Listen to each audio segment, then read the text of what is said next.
मोठी बातमी मनसेला जय महाराष्ट्र करून लोकसभा निवडणुकीच्या तोंडावर वंचित बहुजन आघाडीत प्रवेश करून लोकसभा लढवणारे माजी नगरसेवक वसंत मोरे आज मातोश्रीवर दाखल झाले आहेत। वसंत मोरे यांनी आज उद्धव ठाकरे यांची भेट घेऊन आगामी विधानसभा निवडणुकीबाबत चर्चा केल्याची माहिती समोर आली आहे। उद्धव ठाकरे यांनी देखील वसंत मोरे यांचं स्वागत केलं आहे। अशातच वसंत मोरे 09 जुलैला ठाकरे गटात प्रवेश करणार असून विधानसभा निवडणूक लढणार असल्याची माहिती समोर येत आहे। यातच आता विधानसभेसाठी वसंत मोरे यांनी 2 मतदारसंघ निवडले असल्याचंही समजत आहे।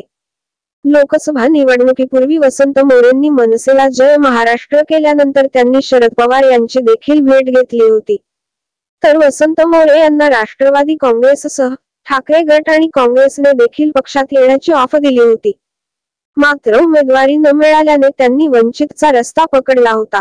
परंतु लोकसभेत वसंत मोरे यांना पराभवाचा सामना करावा लागला। राज्यात आता आगामी काही महिन्यात विधानसभेची निवडणूक होऊ घातली आहे। त्याच पार्श्वभूमीवर वसंत मोरे यांनी मुंबईत मातोश्रीवर उद्धव ठाकरे यांची भेट घेतली आहे।